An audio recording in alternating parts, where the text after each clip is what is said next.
शांति। Om Shanti. Good morning.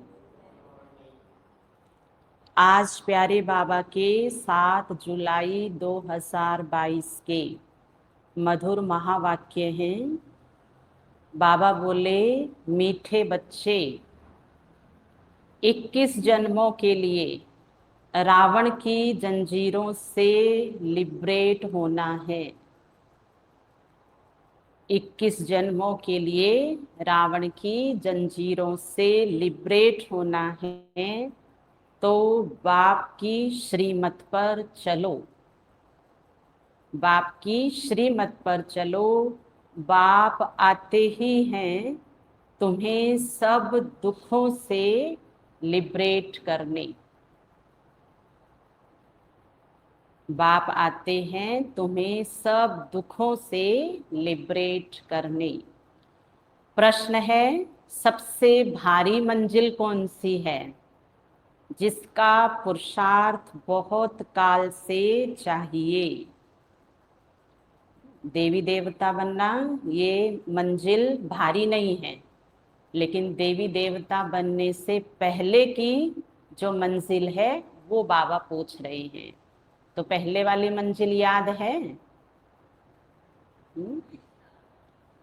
बहुत काल का पुरुषार्थ बाबा कहते आप बच्चों से इस मंजिल तक पहुंचने में मदद करेगा। उत्तर है, अंत काल में एक बाप की ही याद रहे और कोई याद न आए। हम सभी आत्माओं का अब अंतिम समय में अंतिम जीवन का समय चल रहा है। यहाँ बाबा कहते आप बच्चों को इस शरीर का त्याग करने से पूर्व मेरी याद बनी रहे। यह बहुत भारी मंजिल है। अगर कोई याद आया तो इसी दुनिया में जन्म लेना पड़े, जो अब तक होता आया है। बाबा कहते ये दुख की दुनिया है। इस दुख की दुनिया में आप बच्चों को अब नहीं आना है, सुख की दुनिया में चलना है। तो अंत में सुखदाता ही याद रहे। इसलिए बहुत काल से शिव बाबा की याद में रहने का अभ्यास करो। तो जब जब ऐसी बातें आती है जहाँ हम देखते हैं कोई भी बात का अंत है, वहाँ हम अपना स्मृति को देखें, मेरी कैसी स्मृति है। प्रश्न है दूसरा, कई बच्चों की अवस्था चलते चलते डावाडोल क्यों हो जाती है? ज्ञान मार्ग में चलते चलते बाबा कहते कई बच्चों की स्थिति हलचल में आ जाती है। कभी बहुत अच्छा चलते हैं और कभी बिल्कुल भी ठीक नहीं चल रहे हैं। कभी मन एकदम अच्छा और कभी बिल्कुल ही अच्छा नहीं है। कारण क्या है इसका? बाबा तो बहुत अच्छा है ना, मार्ग भी कितना अच्छा है, पर ऐसा क्यों है? क्योंकि पक्का निश्चय नहीं है। बच्चों को पक्का निश्चय नहीं है। जब निश्चय में कमी आती है तब पारे की तरह अवस्था नीचे ऊपर डावाडोल होती है। ज्ञान पर, बाबा पर, स्वयं पर और ड्रामा पर, ये 4 निश्चय है। बाबा कहते इसमें कहीं न कहीं किसी बात पर निश्चय कम है तो फिर मन की स्थिति डावाडोल होती है। और ऐसे में तो फिर कभी बहुत खुशी रहती है और कभी खुशी कम हो जाती है। तो इससे हमारी स्थिति हमने आज परख ली, बाबा ने बता दिया। तो अब क्या करेंगे? अपनी स्थिति को मजबूत बनाएंगे। और स्थिति मजबूत बनती है धारणाओं से, और धारणा सुनने और सुनाने करने से मजबूत बनती है। गीत है, भोलेनाथ से निराला कोई और भी है। भोलेनाथ से निराला कोई और भी है, जो भोलेनाथ की बनाई को बिगाड़ देता है और उसका नाम क्या है? सार में सुना था ना, भोलेनाथ से निराला ही तो है ना। कौन है वो? सार में तो सुना ना। कौन बिगाड़ता है? बाबा कह रहे मैं नहीं बिगाड़ता हूँ। तुम्हारा सब कुछ बिगाड़ने वाला है रावण है ना। भूल गए? अभी अभी तो कहा था बाबा ने कि आप बच्चे रावण की जंजीरों में बंधे हुए हो। 5 विकारों की रस्सी में आत्मा बंधी हुई है। तो भोलानाथ अगर निराला है तो रावण भी कम कम नहीं है।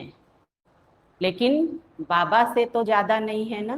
तो सर्वशक्तिवान को सदा अपना साथी बनाकर रखना है, तो हर बिगड़ी बात बन जाएगी। इसलिए गीत ये है, भोलेनाथ से निराला कोई और नहीं, बिगड़ी को बनाने वाला कोई और नहीं। बच्चे कहते हैं बाबा मुरली सुनी और मन खराब था, अब क्या हो गया? ठीक हो गया। बाबा मूड खराब हो रहा था, बस आपकी मुरली सुन ली और मूड है ना ठीक हो गया। इसलिए बाबा को कहा कि जब स्थिति ठीक नहीं है, मंथन सही नहीं चल रहा है, कहीं ना कहीं गड़बड़ है, तो क्या करना है? कोई ना कोई बाबा की अमृत वाणी पढ़ लेनी है, सुन लेनी है, तो सब समस्या चली जाएगी और मन ठीक हो जाएगा। ओम शांति। बच्चे समझते हैं कि हम भोलानाथ शिव बाबा के सन्मुख बैठे हैं और ब्रह्मा मुख द्वारा यह सहज राजयोग भी सीख रहे हैं। तो बाबा के सामने दिल खोल करके बैठना है। लेकिन जब बाहर जाएंगे वहां माया का मैदान है, वहां हमें अपने ज्ञान की चतुराई से माया को जीतना है, ज्ञान की शक्ति से समझदारी से माया को जीतना है। वहां भोला बन के नहीं रहना है। इसलिए बाबा कहते हैं दिल का भोला और बुद्धि का चतुर बनना है, ऐसे माया को जीत नहीं पाएंगे। सब वेदों, ग्रंथों, शास्त्रों, उपनिषदों का सार बाबा बैठ समझाते हैं। यह बच्चों की ही बुद्धि में बैठा है। चित्रों में भी है ब्रह्मा द्वारा स्थापना, तो ब्रह्मा द्वारा ही सभी वेद शास्त्रों का सार सुनाया है। तुम बच्चों को यह सब कौन समझाते हैं? सारे वेदों शास्त्रों का सार परम पिता परमात्मा भोलानाथ शिव, वह निराकार है, इसलिए हर बात ब्रह्मा द्वारा समझाते हैं। जिसको समझाते हैं वह फिर औरों को समझाते हैं। अगर नहीं समझा सकते तो गोया वह खुद नहीं समझे हैं, अर्थात बेसमझ है। और ये बात कल वाली है, तरीका चेंज है आज बाबा का कहने का।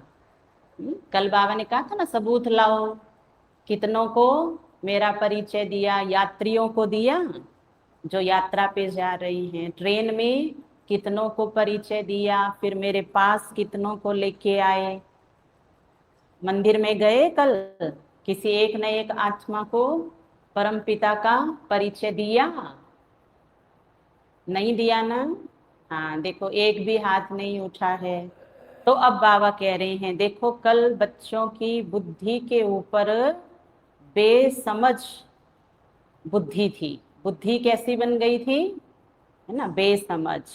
तब तो ऐसा हुआ ना, नहीं तो बाबा क्यों कहे कि देखो बच्चे ने समझा नहीं तो समझाया नहीं। बेसमझ को समझाया जाता है। बाप सबको कहते हैं तुम बेसमझ हो। क्या हो? बाबा ने कहा बेसमझ हो। तुम मुझ बाप को जानते हो? तुम भारतवासियों ने वर्षा लिया था, सतयुगी स्वराज्य था, फिर रावण राज्य होने से तुमने वर्षा गवा दिया। तो बाबा तो ना कई समय की बात के आधार पे कह रहे हैं। ऐसे नहीं है कि कल परिचय नहीं दिया तो बेसमझ बताया है ना। बाबा कहते तुम तो मुझे जानते ही नहीं थे, इस हिसाब से कहा। रावण राज्य के कारण तुम पतित बेसमझ कंगाल बन पड़े हो, सभी आसुरी मत पर ही चलते हैं। तुम समझते हो कल्प पहले हमको बाबा ने समझदार बनाया था, हम विश्व के मालिक बने थे, अभी हम माया के गुलाम बन पड़े हैं। संपत्ति के गुलाम नहीं, माया रावण के गुलाम। 5 विकारों की जंजीरों में हम बंधे हुए हैं और शोक वाटिका में हैं। बरोबर रावण का राज्य सारे विश्व पर है, भारतवासी खास और सारी दुनिया आम, सब रावण की जंजीरों में बंधे हुए हैं।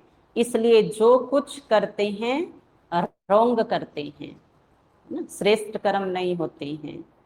हर कोई क्या कहता है, मुझे बहुत टेंशन हो रही है ना, मुझे बहुत तकलीफ हो रही है, मुझे कुछ समझ में नहीं आ रहा है, मैं क्या करूं, मैं कहाँ जाऊं, मैं कैसे करूं, मुझे कोई मदद करता ही नहीं है, भगवान मेरी सुनता नहीं है, ये ठीक नहीं है, वो ठीक नहीं है। ये सब बातें क्या कह रही है कि मनुष्य जीवन में 5 विकारों के कारण बुद्धि शक्तिशाली नहीं है, बुद्धि ज्ञानवान नहीं है, इसलिए सही कर्म नहीं हो रही हैं। तो जैसा कर्म हो रहा है वैसी आत्मा की दुखदाई स्थिति है। बाप आकर सब राइट बताते हैं, इसलिए परम पिता परमात्मा को राइटियस कहेंगे, रावण को अनराइटियस कहेंगे। आधा कल्प राइटियस राज्य चलता है, आधा कल्प अनराइटियस राज्य चलता है। रावण राज्य को झूठी दुनिया कहा जाता है। तुम बच्चे ही जानते हो, ज्ञान सागर परमपिता परमात्मा शिव हमें समझा रहे हैं, ब्रह्मा द्वारा गाया भी हुआ है सेकंड में जीवन मुक्ति, कि अगर बुद्धि अच्छे से समझ लेवे ना बाबा की बात को, पवित्र बुद्धि, तो जो भी कोई बंधन है, जो कोई परीक्षा है, जो कोई समस्या है, तुरंत उसका हल बाबा की मुरली से आत्मा कैच कर लेती है और वो जो जीवन में बंधन है उससे मुक्ति मिल जाती है, अर्थात रास्ता मिल जाता है। मन ठीक नहीं है तो वो ठीक हो जाएगा, कहीं कोई कारोबार में गड़बड़ है तो वहां पर ठीक हो जाएगा, संबंध ठीक हो जाएंगे, क्योंकि राय तो काम करती है ना। इसलिए बाबा कहते बच्चे मुरली सुनना जरूरी है, मुरली पढ़ना जरूरी है और मुरली को बार बार मंथन करना जरूरी है। मुरली से मन और बुद्धि सही चलते हैं, परंतु इस समय सब जीवन बंद में है, खास भारतवासी ही 1 सेकंड में जीवन मुक्ति का वर्षा लेते हैं। अभी तुम बच्चे जानते हो हम भगवान के बने हैं, हो गए ना हम बाबा के, बाबा हमारा अर्थात बाबा मेरा संसार है, मुझे मेरे बाबा के संसार में रहना है, जीना है, श्वासों श्वास ईश्वरीय संसार में करते रहना है, सेवा करते रहना है, प्यारे बाबा को याद करते रहना है, बाबा से लेन देन करते रहना है और बाबा के संसार में आपका संसार अपने आप आ जाता है। भगवान खुद कहते हैं तुम हमारे बच्चे हो, जानते हो ईश्वर ही नई दुनिया की स्थापना करते हैं, तो जरूर पुरानी दुनिया में आना पड़े। पुरानी दुनिया को पतित भ्रष्टाचारी कहा जाता है ना, अधर्म। गीता में सुन रहे थे ना हम बाबा के लिए कि जब अति धर्म गलानी होगी तो परमात्मा आ जाएंगे। तो बाबा हम सब बच्चों के बीच में आए हुए हैं, इसलिए अब हमें खुशी मनानी है, खुश रहना है, मौज में रहना है। संडे को पूछा था बाबा ने कि सदा मौज में रहते हो तो हाथ उठाओ, सदा, एक क्षण भी सोच के उठाना, एक क्षण भी उदासी ना हो। अच्छा कभी कभी मौज में रहते हो, हाँ, इसमें सब उठाएंगे। हाँ, और जिन्होंने उठाया ही नहीं हाथ, भाई वो कौन सी लिस्ट में है? वो कौन सी लिस्ट में है? कोई तीसरी तो बताई ही नहीं है बाबा ने, या तो सदा या तो हाँ कभी कभी। फिर बाबा कह रहे थे आप तो बेफिक्र बादशाह हो, है ना, चिंता करोगे तो चैन नहीं रहेगा। तो हम सौभाग्यशाली आत्माएं हैं, हमें अपना ही चक्र चलाना होगा, स्वयं का ही दर्शन करना होगा।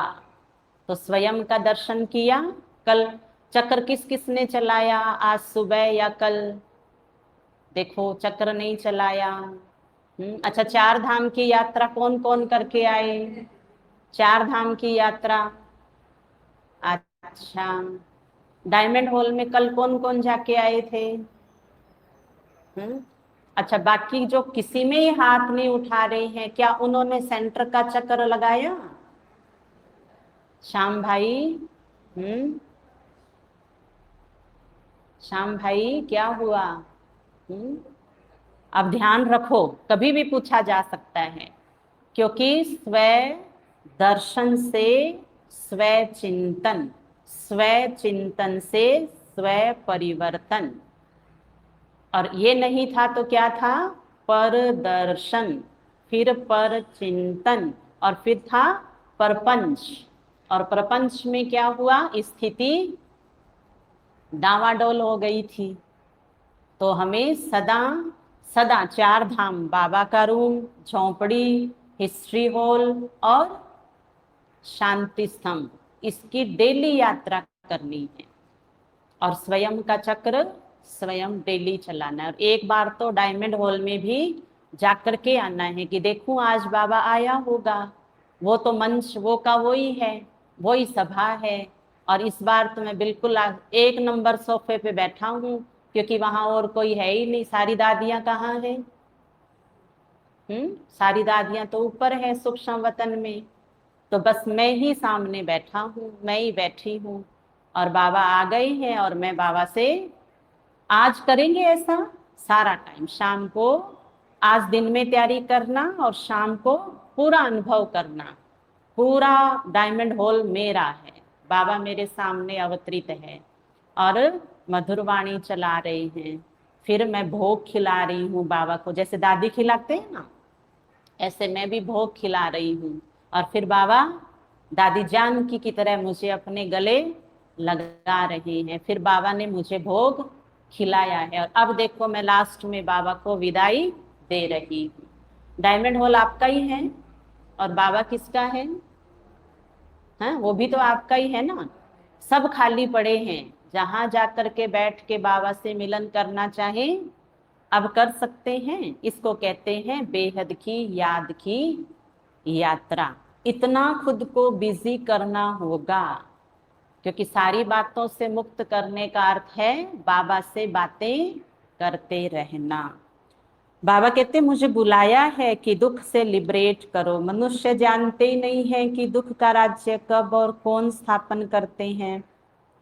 भल शास्त्र तो बहुत पढ़े हुए हैं, विद्वान पंडित आदि है, जिन्हें घमंड बहुत है।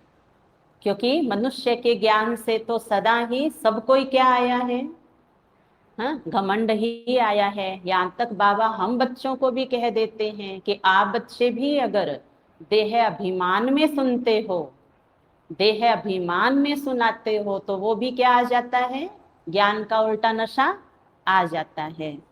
परंतु कोई ऐसा नहीं है जो सेकंड में जीवन मुक्ति किसी को दुनिया के ज्ञान से दे सके। कोई कह भी नहीं सकते हैं कि हम जीवन मुक्ति दे सकते हैं या सबकी सदगति कर सकते हैं। मैं ही, देखो बाबा क्या कह रहे हैं अपने लिए, कौन बोल रहा है? ऑलमाइटी अथॉरिटी अपने लिए कह रहे हैं, मैं ही खास भारत और आम सबकी सदगति करता हूँ। गाया भी जाता है, परम पिता परमात्मा सर्व का सदगति दाता है, सर्व का। जिसमें आपका परिवार तो पहले आ गया, क्योंकि आप आ गए ना। अच्छा, सुख से लिबरेट कौन करते हैं? बाबा तो दुख से लिबरेट करते हैं। भारत सुखी था ना, फिर सुख से लिबरेट कर दुख में कौन लाया? कल अगर कहीं भी दुख फील हुआ तो वहां कौन लाया? मैं ही लाया ना अपने आप को। मेरा ही कोई रावण का रूप रंग अंदर होगा, कोई संस्कार, तो ये रावण का काम है सुख से लिबरेट करना। अब राम की श्रीमत पर चलने से तुम 21 जन्मों के लिए लिबरेट होते हो। उसको कहा जाता है जीवन मुक्ति या सदगति। बच्चों की बुद्धि में अब बैठा है कि दुख धाम भारत में हम जीवन बंद है, सुख धाम भारत में हम जीवन मुक्त है। अब बेहद की बात है, ये हद की बात नहीं है। बाबा पूरे विश्व की बात सुना रहे हैं। हद में मनुष्य को ना स्वर्ग ना नरक को जानते हैं, वो तो कल्पना ही समझ लेते हैं। शिव बाबा कहते हैं बच्चे अविनाशी बना बनाया ड्रामा है, यहाँ मुक्ति जीवन मुक्ति का खेल चलता रहता है। बाबा मुख्य है, आकर के तीनों देवताओं के द्वारा 3 कार्य करते हैं। उसके बाद जब देवताओं का पार्ट पूरा हो जाएगा तो इस्लामी बोधि आदि आएंगे, वो अपना पार्ट बचाएंगे। फिर से एक धर्म आएगा और दूसरे धर्म वाले अपने समय पर अपना पार्ट रिपीट करेंगे।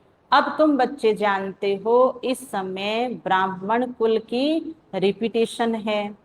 प्रजापिता ब्रह्मा से ब्राह्मण कुल की स्थापना होती है, उनको ब्राह्मण संप्रदाय कहा जाता है। तो बाबा ने परिवर्तन के ड्रामा का राज बताया कि कैसे समय के साथ आत्मा की धारणा बदलती जाती है, धर्म बदलता जाता है, तो साथ साथ परिवर्तन आ गया। सतयुग, त्रेता, द्वापर, कलयुग, फिर संगम, इस तरह से चलता रहता है। अब समय है फिर से स्वर्णिम दुनिया आने का। गायत्री बहन सुन रहे हैं? गायत्री बहन, स्वर्ग आ गया है। आ गया, संगम पर तो आ गया, लेकिन असली तो अभी आना है। इसलिए ध्यान से मुरली सुनते हुए और देखें बाबा के दोनों नैनों में स्वर्ग समाया हुआ है। और बाबा कह रहे हैं बच्चे मुझे निहारते रहो, मेरी बात ध्यान से सुनते रहो, तो वो स्वर्ग हमारा ही है। चलना है ना स्वर्ग में। अच्छा, स्वर्ग भी बंटा हुआ है। एक शाहूकार का स्वर्ग है, एक महाराजा महारानी का स्वर्ग है, एक प्रजा का स्वर्ग है। जैसे भारत के लिए सभी कहते हैं ना, भारत के लिए सभी कहते हैं मेरा भारत है, हमारा भारत है। अब उसमें छोटी जाति, बड़ी जाति, बड़ा कुल सभी बोलते हैं ना। तो हमें किसके स्वर्ग में जाना है? अच्छा, कोई ने पक्का ही नहीं किया अभी? हाँ, हमें ब्रह्मा बाबा और मम्मा के स्वर्ग में जाना है, अर्थात उनके घराने में आना है। उनके घराने में आने के लिए उनके जैसा बनना है। दास दासी का भी तो स्वर्ग है ना वहां, वो भी तो कहते हैं हमारा स्वर्ग है।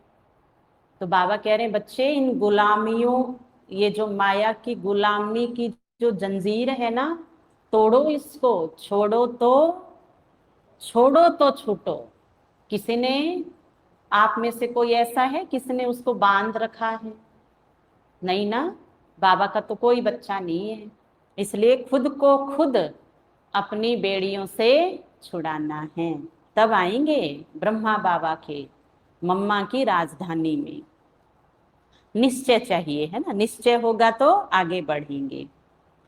अभी हम बच्चों को बाबा ने एडॉप्ट किया है तो हम हैं मुख वंशावली ब्राह्मण, बाकी हैं जाति के कुख वंशावली ब्राह्मण। वो भी जब बाबा की गोद में आए तो ब्राह्मण ब्राह्मणियां मुख वंशावली बन जाए। हम शिव बाबा के पोत्रे हैं, ब्रह्मा बाबा भी शिव बाबा के बच्चा है। बड़ा भारी कुल है ये, हर कोई इस कुल का भाती नहीं बन सकता है। वह सन्यासी सन्यास करते हैं, अपने जिज्ञासुओं को फॉलोअर्स बनाते हैं, घर बार छोड़कर कफनी पहनकर अनुसरण करने को कहा जाता। पर यहाँ तुम बच्चे सहज राजयोग का रास्ता अपनाकर देवी देवता बनते हो, 1 सेकंड में बाप से वर्षा लेते हो। अब हम बच्चों को बाबा मुक्ति जीवन मुक्ति का वर्षा दे रहे हैं, इसलिए हम सब आत्माओं को अब प्यारे बाबा को याद करना है। लौकिक पिता को याद करने से स्वर्ग का वर्षा नहीं मिलेगा। रहो भल घर में, पर याद मन से शिव बाबा को करना है। हम आत्मा शिव बाबा की संतान हैं, इस निश्चय में रहना है। पूरा निश्चय नहीं होगा ना तो मन डावाडोल होता रहेगा, जैसे पारा ऊपर जाके नीचे आ जाता है। अभी अभी देखो खुशी चढ़ जाएगी, वाह बाबा वाह, और थोड़ी देर बाद में देखो तो है ना बाबा मुख से निकल ही नहीं रहा है, अभी अभी भूल जाते हैं। हमें याद रखना है, वापिस घर चलना है, जाकर के नया शरीर लेंगे, पुनर्जन्म लेंगे। पुनर्जन्म सिद्ध होता है सर्प के मिसाल से, जैसे सर्प कैंचुली छोड़ता है, हम भी ऐसे ही अब पुनर्जन्म लेके नया वस्त्र धारण करेंगे। मनुष्य जब लौकिक में बूढ़े होते हैं तो कहते हैं अब ये भगवान के घर जाने वाला है। ऐसे ही सतयुग में तो पहले से ही पता चल जाएगा कि अब हम ये शरीर छोड़ेंगे, अगला जन्म इस राजा के यहाँ आएंगे, साक्षात्कार हो जाएगा। कलयुग में नहीं होता है, चाहे कोई कितना भी कोशिश करे, अगला जन्म कहाँ कैसे होगा। लेकिन सतयुग में बाबा कहते आत्मा को पूर्व ज्ञान है, क्योंकि आत्मा के कर्म अच्छे हैं। जैसे कई बार हम सुनते हैं ना कि कई लोग अनाउंस ही कर देते हैं, अच्छे लोग होते हैं ना, कि 4 दिन बाद में उस स्थान पर मेरा शरीर छूट जाएगा। तो बाबा कहते शुद्ध बुद्धि और पवित्र बुद्धि वाले को सारा पहले से ही घटनाओं का भी आभास हो जाता है, चाहे वो बुरी घटना हो चाहे अच्छी घटना हो। तो हमें माया को भी परखने के लिए अपने बुद्धि को सोने जैसा पवित्र प्यारे बाबा की याद से करते जाना है। हमें सही और गलत का जितना भेद बुद्धि में आता जाएगा उतना हम गलत को समेट लेंगे और अच्छे को बढ़ाते जाएंगे। इसलिए बाबा कहते हैं बच्चे ज्ञान योग की रेस करो, सबसे आगे मुझे जाना है, सब में सबसे आगे। पुराना शरीर जड़जड़ी भूत है, अब तमो प्रधान है, तो यहाँ नहीं पता चलता है कि शरीर कब छूटेगा और आगे क्या होगा। यहाँ तो हर जन्म में कलयुग में हर समय डर ही डर रहता है। शिव बाबा ने आकर के अब सृष्टि चक्र का भेद खोला है। बाबा कहते बच्चे 84 लाख योनियां नहीं लेनी पड़ती आप बच्चों को, आप 84 जन्म लेते हैं। ये बाबा ने बैठकर बताया है, ये कभी भूलना नहीं चाहिए। अच्छा, सब कौन बैठे हैं? स्टूडेंट ना। अब ये भी थोड़ा हमें ध्यान रखना होगा कि हम जब पढ़ रहे हैं, मुरली बाबा पढ़ा रहे हैं, तो इस समय बच्चा बन के नहीं बैठना, पुरुष स्त्री बन के नहीं बैठना है, इस समय स्टूडेंट बन के बैठना है। और बाबा तो कहते हैं आपकी तो पूरी जीवन ही संगम की है, सीखने की जीवन। मैं क्या कर रहा हूँ, आज मैं मुरली इसलिए सुन रहा हूँ कि मैंने बहुत सारी बातें सीखी नहीं हैं, इसलिए कल क्या हो गई थी, स्थिति ऊपर नीचे थी, कल खुशी कम थी, कल मायूसी आई भी थी, और कल बहुत अच्छा भी लग रहा था क्योंकि मैं होशियार स्टूडेंट था, कल माया के पेपर में पास हो गया था, कल बुद्धि में माया का जो पेपर था उसका हल था मेरे पास। तो बाबा कहते हैं हर समय आप क्या बन जाओ, सीखने वाला स्टूडेंट। हमारी हर घड़ी क्या है, हर घड़ी हर पल हर एक से सीखने की जीवन है, तब हम कभी भी फेल होके भी पास हो जाएंगे, ऐसा समझदार बन जाएंगे। तो स्टूडेंट टीचर को कभी भूलते नहीं हैं। तुम भी जानते हो, हम पढ़ने आते हैं ईश्वरीय क्लास में, मुरली सब सेंटर्स वाले सुनते हैं। अब ये चौंकाने वाली बात है, हम कितने हैं सारे? बहुत सारे हैं ना, लाखों बच्चे हैं बाबा के। आप सोचो, Bangalore, Australia, America, Italy, Canada, Japan, चीन, फ्रांस, और वहां के होशियार कितने हैं भाई बहन, पता है आपको? वो 3-3 सेवाएं करते हैं एक साथ। हम और आप, बाबा कहते हैं मैं खास भारत वालों के लिए आया हूं, क्योंकि कमजोर कौन है? जैसे घर में भी देखो, खास संभाल किस बच्चे की करते हैं? जो कमजोर होता है। होशियार बच्चे को तो कहते हैं ये तो आप पे ही कर लेगा। तो हमें सबसे आगे जाना है ना, खास भारत में बाबा आए हैं। तो हमारे से कितने होशियार हैं, कभी गौर किया? गौर किया है कभी? पढ़े लिखे कितने हैं, समझदार कितने हैं, पुराने कितने हैं, कितनी तपस्या करने वाले। आप हरियाणा में जाके देखिए, 2-2 बजे उठते हैं। आप मोबाइल में 2 बजे चेक करिए, 5-5 हजार भाई बहने 2 बजे से लेके 5 बजे तक योग कर रहे हैं। हरियाणा के भाई बहने सेंटर पे समर्पित ब्रह्मा कुमार, ब्रह्मा कुमारी दीदियां कमेंट्री से योग करा रही हैं। आप मधुबन में जाके देखिए, फॉरेनर जो हैं 2-2 बजे उठ करके बाबा को याद कर रहे हैं। आप क्या कर रहे हैं? आप माना मैं क्या कर रहा हूं? मैं जो कर रहा हूं वही तो मैं बना हुआ हूं। मेरी शक्ल, मेरी स्मृति, मेरे कर्म, मेरी दृष्टि, मेरी दुनिया कैसे बनी हुई है? जो मैं कर रहा हूं। मैं कर रहा हूं तो ये मैं हूं। दूसरे की वजह से हम ऐसे नहीं होते हैं। बाबा कहते अपनी घोट तो नशा चढ़े। और अब तो पुराने पुराने हो गए हैं ना, अब किसी से कोई हिसाब किताब नहीं रहा है हमारा। और कभी ये याद भी नहीं रखना चाहिए कि देखो इनके साथ मेरा हिसाब किताब है ना, इनसे मेरा बना हुआ है ही नहीं। कौन कहता है?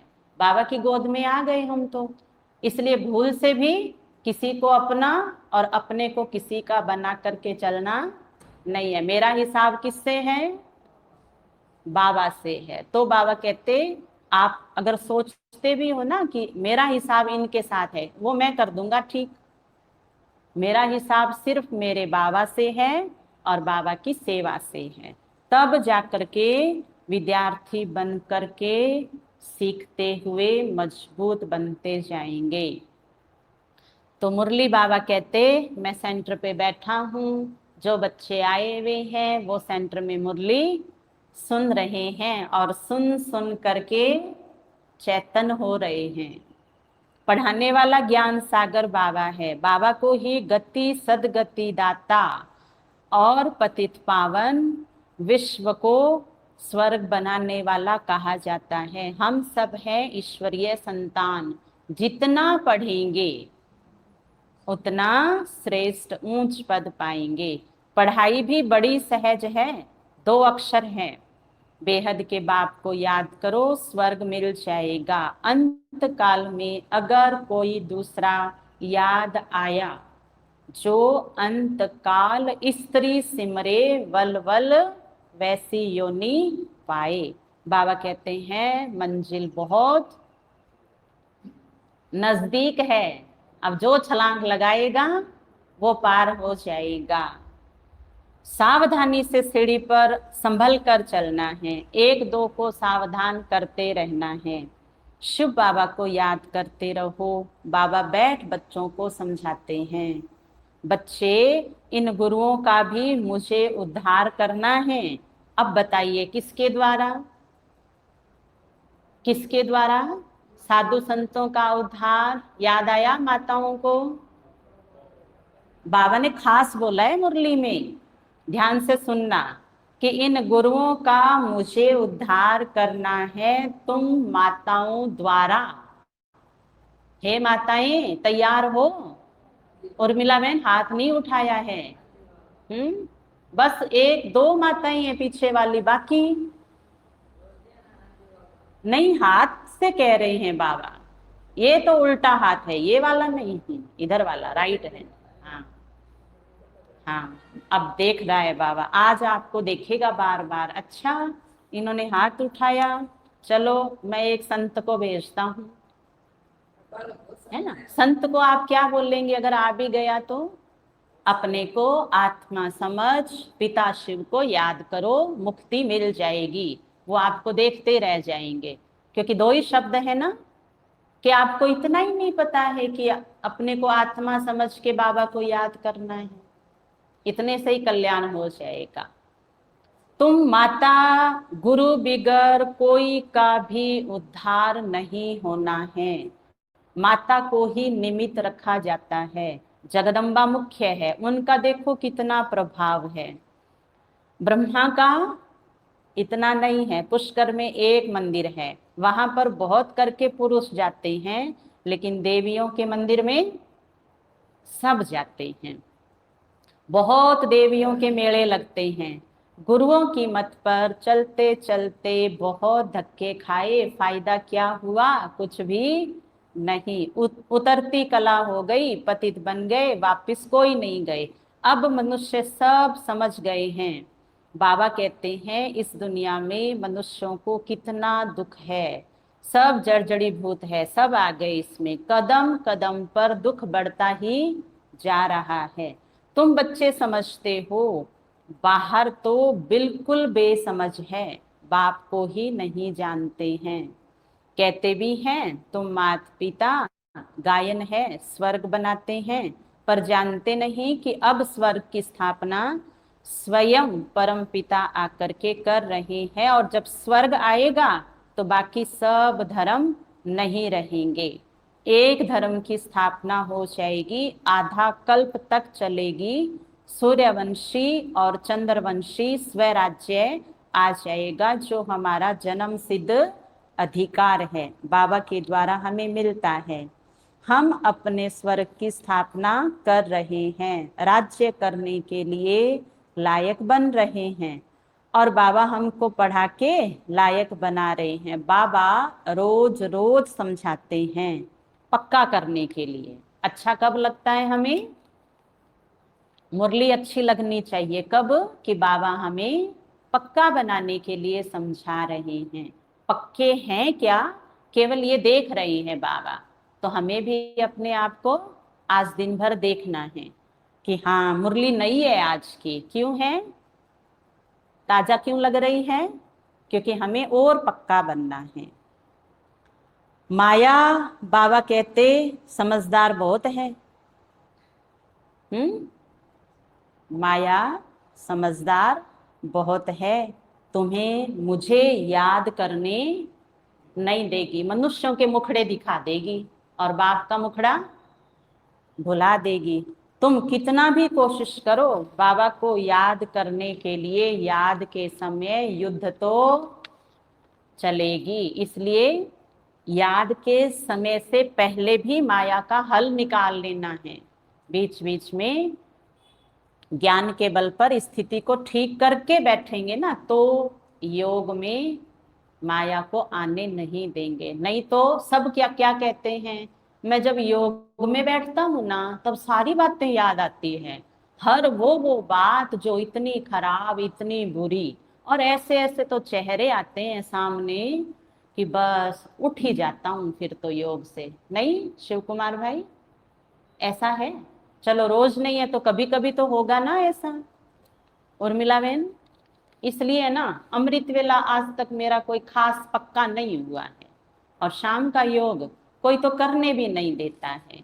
इसका अर्थ है बीच बीच में अभ्यास नहीं कर रहे हैं, तब ऐसा हो रहा है।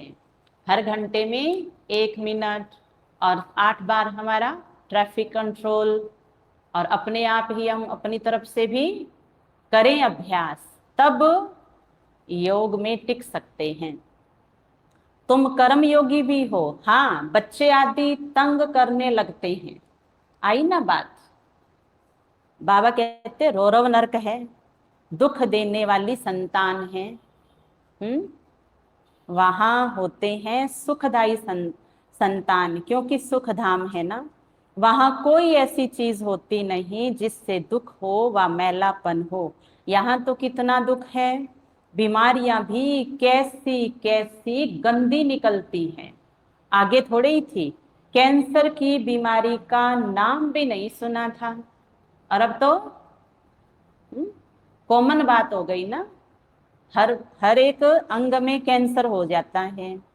स्वर्ग में कोई भी बीमारी आदि नहीं होती है। जब आसुरी राज्य शुरू होता है तब ये गंदी बीमारियां शुरू होती है। ये भी ड्रामा बना हुआ है। स्वर्ग में कितनी सुंदर गायें होती हैं, इंसान का तो पूछो मत। वहां तो जीव जंतु प्रकृति भी इतनी प्यारी है। कहते हैं कृष्ण के पास ऐसी ऐसी अच्छी गायें थी तो उनको गवाला बना दिया है। कृष्ण कोई गवाला नहीं है। तुम कहेंगे शिव बाबा ने यह चैतन्य ह्यूमन गाय चराई है। ज्ञान घास खिला रहे हैं बाबा। ज्ञान का कलश माताओं के सिर पर रखा है। देखो माताएं, दिमाग में क्या है? ज्ञान का अमृत है, ज्ञान रतन। सर पे माना, बुद्धि में बाबा ने माताओं के ज्ञान भर दिया है। इसलिए सारा दिन कैसी बातें करती है माताएं? बाबा की बातें, अच्छी बातें, सही बातें, दुआ देने वाली बातें, शुभ चिंतन। ये खास बाबा ने आपको कार्य दिया हुआ है। बाबा कहते हैं अब मैं जो सुनाता हूं वो सुनो। मैं सुना रहा हूं। पहली बात, मन मना भव। मुझे याद करो तो विकर्म भस्म होंगे। यह बहुत सहज उपाय है। अच्छा, मीठे मीठे सिखिलदे बच्चों प्रति माता पिता बाप दादा का याद प्यार और गुड मॉर्निंग। रूहानी बाप की रूहानी बच्चों को नमस्ते। हम रूहानी बच्चों की रूहानी बाप दादा को याद प्यार गुड मॉर्निंग, नमस्ते नमस्ते नमस्ते। मेरे बाबा, मीठे बाबा, प्यारे बाबा, आपका शुक्रिया, बहुत बहुत शुक्रिया। धारणा का सार, बाप की श्रीमत पर सबको रावण की जंजीरों से मुक्त कर जीवन मुक्ति का वर्षा दिलाने की सेवा करनी है। सेवा का नाम बता दिया बाबा ने। सबको मुक्ति, जीवन मुक्ति रावण की दुख की जंजीरों से देनी है। बाबा की श्रीमत पे एक बाप से ही सुनना है, बाकी जो सुना उसे भूल जाना है। मंजिल भारी है, इसलिए एक दो को सावधान करते बाप की याद दिलाते उन्नति को पाना है। कल का वरदान था ना बाबा का, योग का क्या करें? प्रयोग करें, और प्रयोग का परिणाम प्रगति, उन्नति। अगर हम हर बात में आगे जा रहे हैं, संस्कार बदलने में, संबंधों को अच्छा बनाने में, अच्छी कमाई करने में, सदा मन से आगे बढ़ने में, व्यवहार में आगे जा रहे हैं, समझो ज्ञान योग सही जीवन में अपनाया हुआ है। अगर कुछ ठीक ठीक है तो और ठीक करना है, बिल्कुल ठीक नहीं है तो बहुत सारा ध्यान देना होगा। बाबा कहते हैं इसके तो बहुत फायदे हैं। कल बाबा ने कहा 1 से 10 होना चाहिए। एक प्रयोग से कितने फल आने चाहिए? 10 जनों तक वो फल जाना चाहिए। और मंथन करना, बाप की याद दिलाते उन्नति को पाना है। वरदान, सत्यता की हिम्मत से विश्वास का पात्र बनने वाले बाप व परिवार के स्नेही भव। सत्यता की हिम्मत से विश्वास का पात्र बनने वाले बाप व परिवार के स्नेही भव। विस्तार, विश्वास की नाव सत्यता है। सुन रहे हैं? विश्वास की नाव सत्यता है।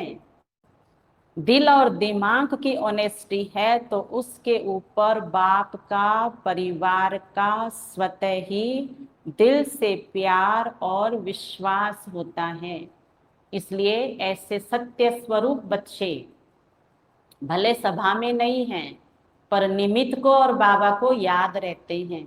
टाइम टाइम पर उनके नाम लिए जाते हैं, उनके घर तक फोन किए जाते हैं, उनके घर बाबा का संदेश दिया जाता है, उनके घर बाबा का भोग पहुंचता है, और उनकी जैसी स्थिति है वो यहाँ तक पहुंचती है। सत्य का मतलब जो है जैसे हैं बाबा के सामने ब्राह्मण परिवार में हाजिर हैं। वो डर के मारे झूठ नहीं बोलते हैं, वो डर के मारे किनारे किनारे पर नहीं रहते हैं, वो अहंकार के कारण दूर दूर नहीं रहते हैं, लेकिन वो जो है जैसे हैं सदा सेवा में, परिवार में हाजिर रहते हैं। वो किसी से भी, है ना, डर के मारे डरते नहीं हैं और अहंकार के मारे छिपते नहीं हैं। सत्यता की ये परिभाषा होती है। वो दिल दिमाग में जैसे होंगे बाबा के सामने हाजिर होंगे। विश्वास के कारण फुल अधिकार उसको दे देते हैं, और उनसे गलत हो जाए तो क्या बोला जाएगा उनको? कोई बात नहीं। क्या बोलते हैं? इसलिए कहाँ रहना है? सदा सामने रहो आप, आंखों के सामने बाबा के। डरने और घबराने की जरूरत नहीं है। दीदी क्या कहेंगे, अब बाबा क्या कहेगा, फलाने फलाने क्या कहेंगे, क्या कहेंगे, अब क्या डरना? जो है सो है, सामने है। तो विश्वास के कारण फुल अधिकार उसको दे देते हैं। वे स्वतः ही सबके स्नेही बन जाते हैं। इसलिए सत्यता की हिम्मत से विश्वास पात्र बनो। सत्यता की हिम्मत से विश्वास पात्र बनो। सत्य को सिद्ध नहीं करो, सत्य को सिद्ध नहीं करो, लेकिन सिद्धि स्वरूप बन जाओ तो तीव्र गति से आगे बढ़ते रहेंगे। हमने कभी बाबा के दो रूप देखे हैं? अच्छा, जिसने बाबा के दो रूप देखे हाथ उठाओ। भगवती बहन ने देखे हैं क्या? मुख में मीठा और दिल में जहर देखा है बाबा को? राधे श्याम भाई, श्याम भाई, बाबा अंदर से खारा और ऊपर से मीठा, अंदर से झूठा और ऊपर से सच्चा। ये देखो डायलॉग जच ही नहीं रहे हैं बाबा के ऊपर। जचे? फिर मैं कैसा, मैं ऐसा हो सकता हूं, है ना, हम ऐसे हो सकते हैं, पर इसका अर्थ ये नहीं है कि हम स्वीकार नहीं करें। हमें अपनी पल पल की खबर, चाहे ठीक है या नहीं है, अच्छे हैं या बुरे हैं, झूठे हैं या सच्चे हैं, है ना, खुश है या गुस्से में है, हमें अपना सब कुछ बाबा को बता देना है। अपने पास खुद का और किसी का कुछ भी नहीं रखना है। कहते हैं सब कुछ तेरा, और बाहर जाके सबका सब कुछ मेरा। पलट गए ना। सत्य क्या है? सत्य, झूठ बोलते हो आप, ये सत्य है। आप अमृत वेला नहीं उठते हो, ये झूठ नहीं है, ये क्या है? ये सत्य है। और ये बाबा को बताना है, ये चार्ट में लिख के देना है, ये निमित्त को बताना है। तो बताने से क्या मिलेगी? दुआ।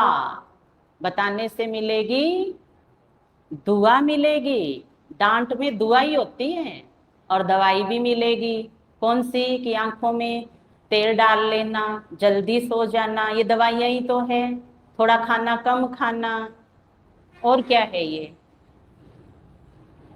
सत्यता का ये अर्थ होता है। सत्यता का अर्थ ये नहीं है कि मैं मुस्कुराता रहूं और अंदर कुछ और ही चल रहा है। बोले कुछ करें कुछ नहीं, जो है जैसे हैं वैसे हम सामने हैं, ये होती है सत्यता, जिसको सिद्ध नहीं किया जाता है। सिद्ध करने वाला सदा ही मूड ऑफ में रहता है, वो कभी खिल ही नहीं सकता है, वो बंद कली है। गुण तो है उसमें, लेकिन क्या है, बिना खुशबू वाली बंद कली है। तो तीव्र गति से आगे बढ़ने का एक ही आधार है, हम बाबा ये रहे, जो करना है कर लो बाबा, हम तो ये रहे आपके सामने। तो फिर बाबा हमें संवारेगा, सुधारेगा, श्रृंगार करेगा, प्यार करेगा, सब कुछ करेगा ना। ऐसे सच्चे होंगे तो महाराजा महारानी मम्मा बाबा के घराने में आ सकते हैं। स्लोगन, सबसे अधिक धनवान वह है जिसने खूब सारे गहने पहने हैं, लॉकर में खूब सारे गहने रखे हुए हैं, खूब सारी एफडियां बनाई हुई है, 8-10 प्लॉट है, 50 बीघा जमीन है, हजारों गड्डियां बेड के अंदर रखी हुई है। किसी में तो हाँ भरो तो बाबा आगे बोले हैं। देखो कई बच्चे मुस्कुरा नहीं रहे थे तो बाबा ने उनको हंसा दिया। हाँ, सब ऑनलाइन वाले भी सोच रहे हैं अच्छा बाबा इसको धनवान कहते हैं, सब कह रहे हैं नहीं। तो फिर धन क्यों चाहिए, फिर धन क्यों चाहिए कि सबसे ज्यादा धन मेरे पास होना चाहिए। देखो बाबा ने सच्चे धन का जो सबसे ज्यादा है और सबसे ज्यादा हमारे पास है, हम सबके पास है, हमें इसको बढ़ाते जाना है। सबसे अधिक धनवान वह है जिसके पास शांति व पवित्रता का खजाना है। शांति व पवित्रता आज घोर कलयुग में सबसे बड़ा बड़ा खजाना है और वो हम सबके पास है। इसलिए अपनी शांति की शक्ति और पवित्रता की शक्ति को बढ़ाते जाएंगे तो वो धन बन करके हमें सुख देता जाएगा। अच्छा, जुलाई 7 है आज। आज का विचार है कोई भी कार्य करने से पूर्व एक क्षण रुकें, मन को रोकें, उसके परिणाम के बारे में सोचें, फिर प्रारंभ करें। किसी भी कार्य के लिए क्षण भर रुकें, सोचें, फिर उसको करें ताकि उसका परिणाम अच्छा आवे। सोचो समझो फिर करो। अच्छा, सभी भाई बहनों को प्यारे बाबा की बहुत सारे वरदान और हम बहनों की तरफ से मीठी ओम शांति, ओम शांति। आज है सतगुरुवार, प्यारे सतगुरु बाबा का सतगुरु दरबार में बाबा के भोग स्वीकार करने का दिन है। तो आज सतगुरु आया हुआ है जो हमें मुक्ति, जीवन मुक्ति का वर्षा दे रहे हैं। तो सभी बाबा को भोग स्वीकार कराएंगे। अच्छा, ओम शांति।